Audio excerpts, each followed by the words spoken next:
आज से लगभग 477 साल भविष्य में पृथ्वी के दोनों ध्रुवों की सारी बर्फ पिघल जाने के कारण समुद्र के पानी का स्तर 7.5 किलोमीटर बढ़ जाता है, जिसकी वजह से सारी जमीन पानी में डूब जाती है और इस समय सबसे कीमती चीज मिट्टी हो गई है। इसलिए लोगों ने रहने के लिए प्रवाल द्वीपों का निर्माण किया जो समुद्र में तैरते रहते थे। उनको वो एटॉल कहते हैं। साथ ही ड्रिफ्टर जो अपनी नाव पर अकेले ही रहते थे, वो समय समय पर एटॉल पर आकर व्यापार करते थे। वो लोग पौराणिक तौर पर मानते थे कि ड्राईलैंड सूखी जमीन समुद्र में कहीं न कहीं मौजूद है। एक ड्रिफ्टर जिसका नाम मैरिनर है, वो किसी एटॉल की खोज करता हुआ समुद्र में अपनी नाव से जा रहा होता है। तभी उसके जाल में कुछ फंस जाता है। वो अपना टाइमर लगाकर उसे निकालने के लिए समुद्र में कूद पड़ता है और जाल में फंसे सामान को हवा के गुब्बारे की मदद से ऊपर सतह पर ले आता है। इसी बीच कोई दूसरा ड्रिफ्टर उसके नींबू तोड़कर चुरा लेता है। मैरिनर वापस अपनी नाव पर आकर देखता है एक और नाव उसके पास से गुजर रही है। वो तुरंत भागकर अपने रस्सी से बंधे शूटिंग एरो को उसकी तरफ कर कहता है, ये नाव तुम्हारी नहीं है। तो ड्रिफ्टर उसे बताता है, जब ये नाव मुझे मिली थी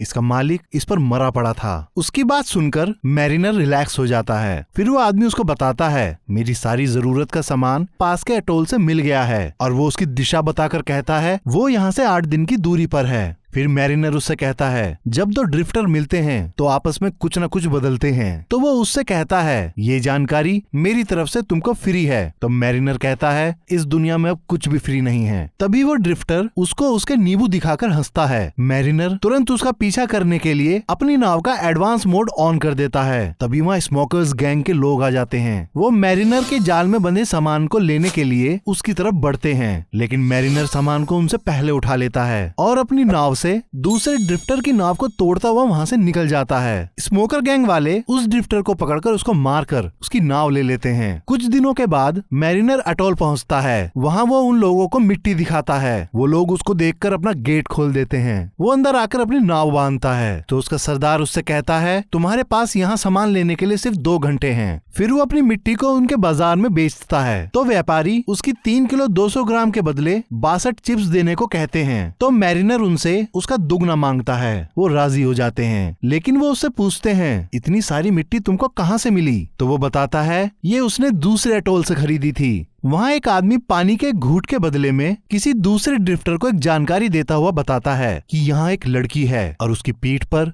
ड्राईलैंड का नक्शा बना हुआ है, पर आपको उसे सही से पढ़ना आना चाहिए। तभी वो आदमी इशारा करके उस दूसरे ड्रिफ्टर को उस बच्ची को दिखाता है जिसकी पीठ पर एक टैटू बना हुआ था, जो एक महिला हेलन के साथ थी। हेलन उसको तुरंत अंदर भेज देती है। मैरिनर को वहाँ एक टमाटर का पौधा मिलता है। हेलन उसके बदले उसके आधे चिप्स मांगती है तो वो दे देता है। फिर वो उससे कुछ और सामान लेकर वापस जाने लगता है। तभी वहाँ के लोग मैरिनर के पास आकर उसको एक ऑफर देते हैं और कहते हैं कि तुम हमारी लड़की से अपने जैसा एक बेटा पैदा कर दो और इसके बदले जब तुम बच्चे होने के बाद यहाँ से जाओगे तो तुमको तुम्हारी जरूरत का सारा सामान देंगे। इस पर मैरिनर उनसे बताता है, तुम्हारे पास कुछ नहीं है और तुम लोग यहाँ मर रहे हो, और कहकर वहाँ से जाने लगता है। उनका प्रस्ताव ठुकराने की वजह से वो लोग सोचते हैं कोई आदमी इतने समय से अकेला है, फिर भी वो साथी के बिना अकेला ही रहना चाहता है और उनको उस पर शक हो जाता है। उनको लगता है वो स्मोकर गैंग का जासूस है, तो वो लोग उसको पकड़ लेते हैं और जैसे ही उसकी तलाशी लेते हैं तो उनको मैरिनर के कान के पीछे गिल्स मिलते हैं, जिसकी वजह से वो पानी के अंदर भी सांस ले सकता था। असल में वो एक म्यूटेंट था। तभी वो उनसे बचकर भागने की कोशिश करता है, पर वो लोग उसको फिर से पकड़ लेते हैं और लोहे के जाल में बांधकर हवा में लटका देते हैं। फिर वो रात को देखता है एक ड्रिफ्टर ने उसके जूते ले लिए हैं और वो उनको लेकर एटॉल से बाहर निकल जाता है। दूसरी तरफ एनोला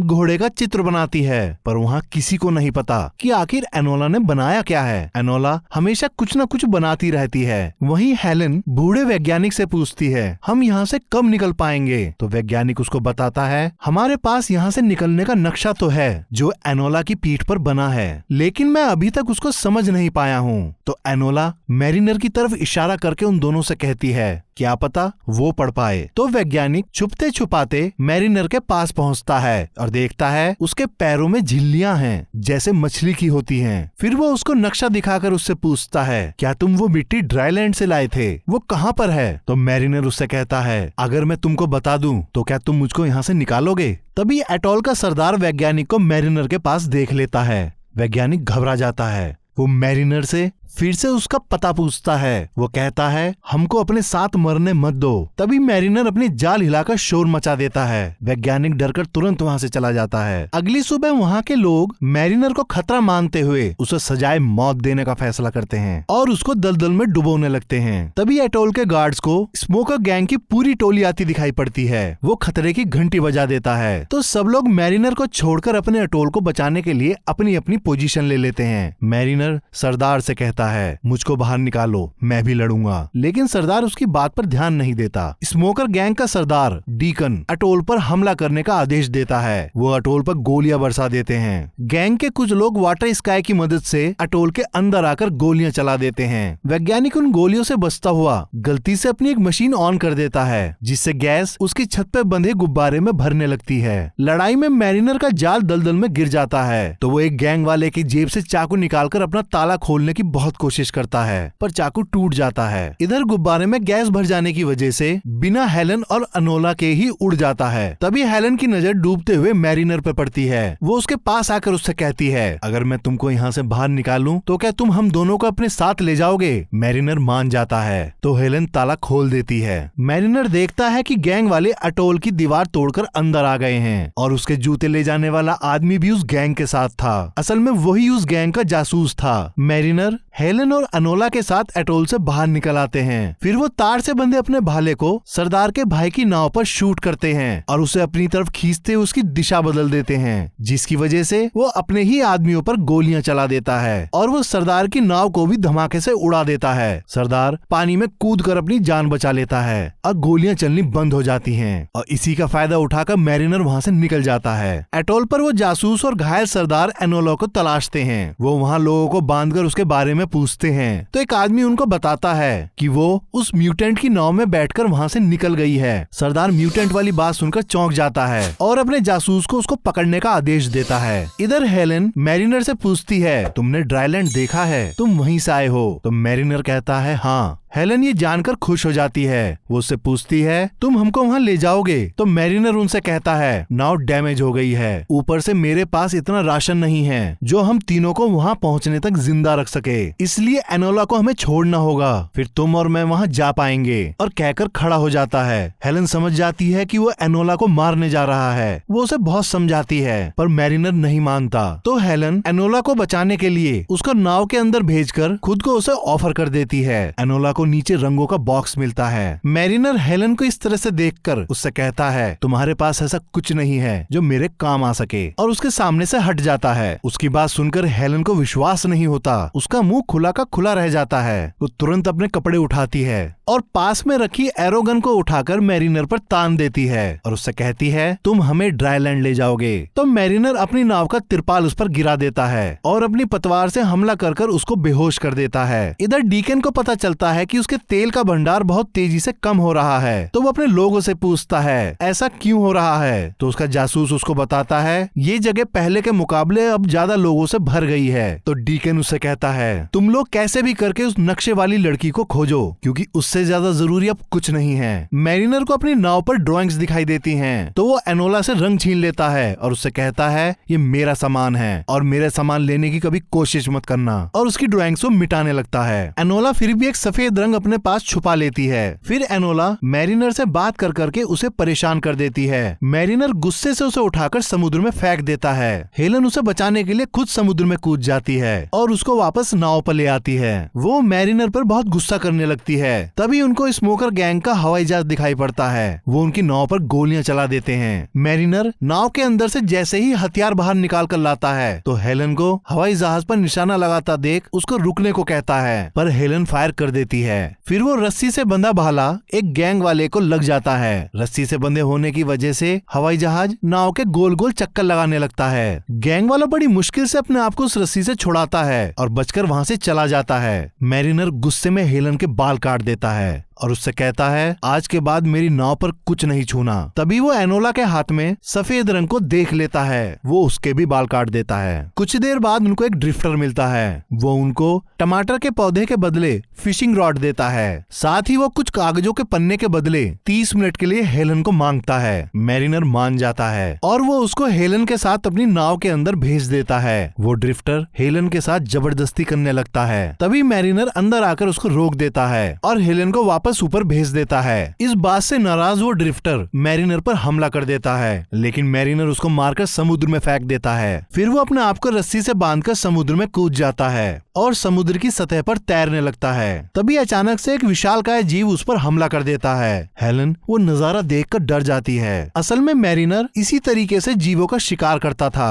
और फिर वो तीनों उसे मिलकर खाते हैं। एनोला खाते खाते भी गुनगुनाने लगती है। फिर रात को हेलन मैरिनर को एनोला की तरफ से एक ड्राइंग और कलर देती है। उस पर उसने अपने और हेलन के साथ मैरिनर को भी ड्रॉ कर रखा था। मैरिनर हेलन से उसके बारे में पूछता है तो हेलन उसको बताती है मैं उसकी माँ नहीं हूँ। तो वो उससे पूछता है उसकी पीठ पर वो क्या बना हुआ है, तो हेलन उसे बताती है कि वो कुछ नहीं है, सिर्फ एक काल्पनिक बात है और वो जो कुछ भी देखती है वो उसको ड्रॉ कर लेती है और वो बहुत सारी बातें करते हैं। फिर मैरिनर उस कलर को वापस कर देता है। हेलन उससे खुश होकर पूछती है क्या ड्राईलैंड खूबसूरत है, तो मैरिनर उससे कहता है तुम खुद देख लेना। अगली सुबह मैरिनर एनोला को तैरना सिखाता है, वो उसको पानी के अंदर भी ले जाता है। हेलन उन्हें नाव पर खड़ी निहारती रहती है। फिर वो वहाँ से बाटर चौकी पहुँचते हैं। वो हेलन को बताता है हमको नाव रिपेयर करने के लिए उनसे सामान चाहिए। तभी मैरिनर पानी में कुछ काला सा बहता हुआ देखता है और उसे शक हो जाता है। वो अपनी नाव के अंदर जाके पानी के अंदर दूरबीन से झांक कर देखता है तो उसको वाटर स्काई के साथ स्मोकर गैंग्स के लुटेरे दिखाई देते हैं और उस बाटर चौकी से डीकन एनोला को देख लेता है। वो उस चौकी पर छुपा हुआ था। तभी मैरिनर ऊपर आकर अपनी नाव को मोड़ लेता है। लुटेरे उसके पीछे पड़ जाते हैं तो मैरिनर तुरंत अपना ग्लाइडर खोलकर अपने नाव की स्पीड को बढ़ा देता है। डीकन उसे अपने हाथ से निकलता हुआ देख मैरिनर पर गोली चला देता है। गोली मैरिनर को लग जाती है। फिर वो हेलन को पकड़कर उससे पूछता है वो मेरे नहीं इस लड़की के पीछे हैं, उसकी पीठ पर क्या बना हुआ है, तो हेलन उसको बताती है वो ड्राईलैंड जाने का नक्शा है। तो मैरिनर उससे गुस्से से कहता है ड्राईलैंड एक मिथ है, वो असल में मौजूद ही नहीं है। तो हेलन कहती है लेकिन तुमने तो कहा था कि मैं वहाँ जाने का रास्ता जानता हूँ। तो मैरिनर उससे कहता है तुम मूर्ख हो, जो चीज कभी देखी नहीं उस पर विश्वास करते हो। तो हेलन उसको बताती है एनोला जिस टोकरी में थी वो मिट्टी से भरा हुआ था और मैंने खुद छूकर उसे देखा था। मैरिनर उससे कहता है मैं विश्वास नहीं करता क्योंकि मैंने अपनी पूरी जिंदगी जमीन नहीं देखी। तो हेलन उससे रोते हुए पूछती है तुम्हारी नाव पर शीशा, कलर बॉक्स, म्यूजिक बॉक्स कहाँ से आए हैं? ऐसी चीजें हमने भी पूरी जिंदगी नहीं देखी। अब मैरिनर हेलन से कहता है तुम सच में ड्राईलैंड देखना चाहती हो तो मैं तुमको दिखाता हूँ। तो वो एनोला को वहीं नाव पर छोड़कर हेलन को ग्लाइडर के अंदर खड़ा करके पानी में ले जाता है। उस ग्लाइडर में हेलन को सांस लेने के लिए पूरी हवा थी। नीचे पहुंचकर वो उसको ऊंची ऊंची बिल्डिंगें दिखाता है जो पानी का स्तर बढ़ने की वजह से समुद्र में समा गई थी। फिर वो वहीं से वो मिट्टी उठाकर उसे दिखाता है और वापस नाव पर ले आता है। वहाँ डीकन अपने गैंग के साथ उन दोनों को पकड़ लेता है, लेकिन एनोला वहीं नाव पर छुप जाती है। डीकन मैरिनर के गिल्स देखता है। फिर डीकन उन दोनों से बच्ची के बारे में पूछता है तो वो कुछ नहीं बताते। डीकन चिल्लाकर कहता है अगर ये दोनों बच्ची के बारे में नहीं बताते तो दोनों को गोली मार देना, और हवा में फायर करता है। एनोला को उस सरदार की सारी बात सुनाई दे रही होती है। गोली की आवाज सुनकर वो चीखती हुई बाहर निकल आती है। तभी वो लोग उसे पकड़ लेते हैं। वो लोग ड्राईलैंड का नक्शा पढ़ने के लिए एनोला को उल्टा करते हैं। इतने में मैरिनर हेलन को लेकर पानी में कूद जाता है। वो उस पर गोलियां चलाते हैं तो हेलन उससे कहती है मैं पानी में सांस नहीं ले सकती। तब मैरिनर उससे कहता है मैं हम दोनों के लिए सांस लूंगा, और फिर समुद्र के अंदर चले जाते हैं। हेलन की सांस खत्म होने लगती है तो मैरिनर उसको अपनी सांसें देता है। फिर कुछ घंटों के बाद वो ऊपर आकर देखते हैं कि स्मोकर गैंग ने उसकी नाव जला दी है और वो एनोला को अपने साथ ले गए हैं। इधर डीकन एनोला को स्केच पेन दिखाकर कहता है अगर तुम तुम्हारी पीठ पर बने इस नक्शे को पढ़ना बता दो तो ये कलर्स तुम्हारे। एनोला उनको बताती है वो नहीं जानती कि उस पर क्या लिखा है और कहती है वो मुझे बचाने आएगा। तो डीकन उससे कहता है अगर वो यहाँ आया तो मैं उसका सिर काट दूंगा। तो एनोला उसे बताती है तुम उसको कभी नहीं मार सकते क्योंकि वो तुमसे ज्यादा मतलबी है। दूसरी तरफ हेलन मैरिनर से पूछती है क्या हम मरने वाले हैं? तो मैरिनर कोई जवाब नहीं देता। तो हेलन रोती हुई उससे अपने दिल में दबी एक बात पूछती है। वो कहती है, जब मैंने खुद को तुमको दिया तो तुमने मुझको छुआ तक नहीं। इस पर मैरिनर उसे बताता है, क्योंकि तुम मुझे नहीं चाहती थी। हेलन उसकी बात सुनकर प्यार से मुस्कुरा देती है और अपने दिल की बात जाहिर करने के लिए खुद उसको किस करती है और फिर दोनों ही अपनी मर्जी से सब कुछ भूलकर उस प्यार भरे लम्हों में खो जाते हैं। उसके बाद मैरिनर नाव के अंदर एनोला की ड्राइंग्स देखता है। वो उस पर बने पेड़ को पुरानी नेशनल ज्योग्राफिक किताब पर बने पेड़ से मिलाकर देखता है। वो मैच हो जाते हैं। तभी मैरिनर सोच में पड़ जाता है और वो कुछ सामान बाहर निकाल लेता है। वो हेलन से पूछता है, तुमको इतना विश्वास क्यों है कि ड्राईलैंड है? तो वो बताती है, क्योंकि हम पानी के लिए बने ही नहीं हैं। तभी वैज्ञानिक अपने उड़ते हुए ग्लाइडर से वहाँ आ जाता है। हेलन उसको देखकर खुश हो जाती है। वो बताता है, नाव से निकलने वाले धुएं की वजह से उनको ढूंढ पाया। फिर वो उन दोनों को ऊपर लाने के लिए रस्सी फेंकता है। वो एनोला के बारे में पूछता है तो हेलन उसे बताती है कि स्मोकर गैंग वाले उसको ले गए। फिर वैज्ञानिक उन दोनों को एटोल की लड़ाई में बचे लोगों के पास उनकी नाव पर ले जाता है। वैज्ञानिक हेलन को बताता है, मैरिनर जो कागज लाया है उस पर लिखी भाषा उस ड्राई लैंड के नक्शे पर लिखी भाषा ही है। वो नक्शा मैरिनर को दिखाकर पूछता है, ये क्या हो सकता है? तो मैरिनर उसको बताता है, मैं बहुत समय से पानी के अंदर शहरों की मैपिंग कर रहा हूँ। ये नक्शा उल्टा बना हुआ है। तभी वहाँ खड़ा एक आदमी बोलता है कि पानी के अंदर कोई शहर नहीं है। तो हेलन कहती है, वो है और वो ठीक हमारे नीचे है। मैंने अपनी आंखों से देखा है और अब सूखी जमीन है ही नहीं। तब मैरिनर बताता है, अभी एक जगह है और एनोला वहीं से है, क्योंकि जो उसने बनाया है वो मैंने देखा है। फिर वो स्मोकर गैंग से एनोला को बचाने के लिए अकेले ही निकल पड़ता है। तो वैज्ञानिक, हेलन और सरदार ग्लाइडर की मदद से उसके पीछे निकल पड़ते हैं। मैरिनर स्मोकर गैंग्स के शिप पर पहुंच जाता है। वो वहां पहुंचकर देखता है कि सारे लोग डीकन को सुनने के लिए भागकर उसके पास इकट्ठा हो रहे हैं और वो सभी लोग परेशान होकर उससे पूछते हैं, तुमने वादा करा था कि हमको ड्राईलैंड ले जाओगे, उसका क्या हुआ? इधर शिप के अंदर एनोला जासूस को बताती है, वो किसी भी समय यहाँ आकर मुझको ले जाएगा। इस पर वो हंसता है। तो एनोला बताती है, वो बहुत बेरहम है, उसने न जाने कितने लोगों को मारा है, वो खुद नहीं जानता। इतने में मैरिनर शिप के अंदर आ जाता है। अपने रास्ते में आने वाले सभी लोगों को मारने लगता है। तभी शिप के अंदर कुछ लोगों को पता चल जाता है कि कोई उनके आदमियों को मार रहा है। इधर शिप के डेक पर डीकन एनोला के टैटू को सबको दिखाकर बताता है, हमको ड्राईलैंड जाने का नक्शा मिल गया है। इस बात पर सभी लोग खुश होकर चिल्लाते हैं और तुरंत वापस अपने काम पर पूरे जोश के साथ लग जाते हैं। तभी सरदार का एक साथी उससे पूछता है, तुमने इस नक्शे को कब पढ़ा? तो वो उसको बताता है, मैंने झूठ बोला, जिसकी वजह से ये लोग कम से कम 1 महीने तक कोई सवाल नहीं करेंगे और अपना काम करते रहेंगे। तभी मैरिनर उनके सामने डेक पे जाता है और अपना गोगल हटाता है। एनोला उसे देखकर खुश हो जाती है। मैरिनर डीकन से बच्ची को वापस मांगता है। तो डीकन कहता है, मैं तुमको बेवकूफ समझता था, पर तुम तो पूरे पागल हो। मैरिनर उसको फिर से कहता है कि मुझे सिर्फ बच्ची चाहिए। सरदार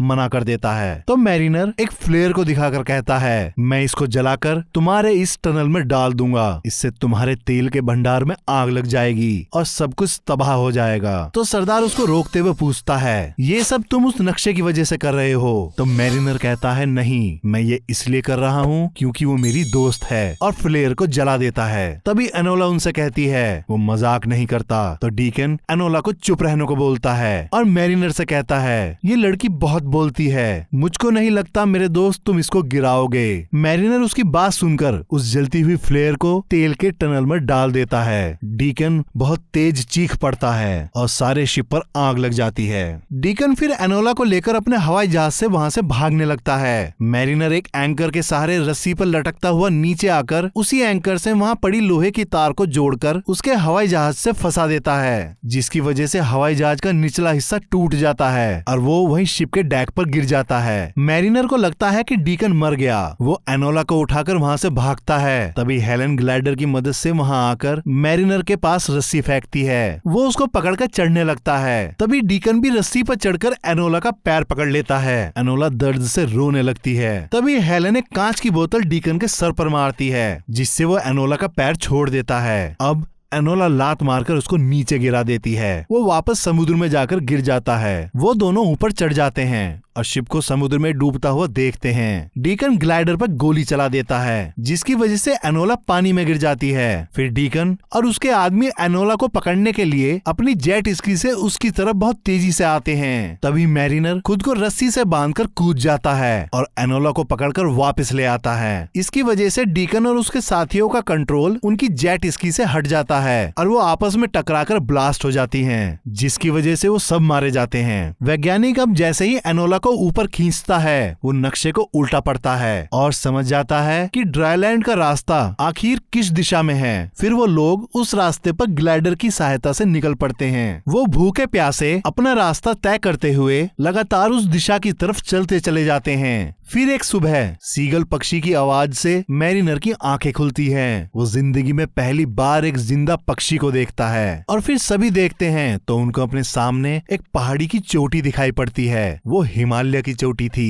जो पानी में डूबने से बच गई थी। वो पूरी तरह हरियाली से भरी पड़ी थी। वहाँ उनको झरने के रूप में पीने का पानी मिलता है। वो लोग बहुत खुश होते हैं। तभी उनको एक झोपड़ी मिलती है जहाँ 2 लाशों के कंकालों के साथ वहाँ वही नक्शा कागजों पर बना मिलता है जो एनोला की पीठ पर बना हुआ था। तभी एनोला वहाँ रखे एक डिब्बे को खोलती है और वो उसकी चाबी घुमाती है। उसमें से वही संगीत सुनाई देता है जो एनोला अक्सर गुनगुनाया करती थी। वो समझ जाती है कि वो वापस घर आ गई है। मैरिनर और बाकी सभी पहली बार घोड़े देखते हैं, पक्षियों की चहचहाहट सुनते हैं। वहाँ उनको एक नाव भी मिलती है। मैरिनर फिर एनोला के पास आता है और उससे कहता है, पहली बार तुम्हारे पास बात करने के लिए कुछ भी नहीं है, और उसके पास बैठ जाता है। फिर वो उससे कहता है, मुझे जाना होगा। एनोला रोते हुए उससे कहती है, पर तुम मेरे लिए वापस आए। तो वो बताता है कि तुम मुझे पसंद हो। तो एनोला पूछती है, तो तुम मुझे छोड़कर क्यों जा रहे हो? तो वो बताता है, मैं यहाँ का नहीं हूँ, मैं उस समुद्र का हूँ, मुझे यहाँ अजीब सा लग रहा है। तो एनोला बताती है, ये लैंड सिकनेस है, कुछ दिनों में ठीक हो जाएगी। तो मैरिनर कहता है, ये उससे कहीं ज्यादा है। तो एनोला समझ जाती है कि वो नहीं रुकेगा। फिर वो उसे अपना बॉक्स देती है और उसे किस करती है और वहाँ से भागती हुई चली जाती है। मैरिनर भी जाने से पहले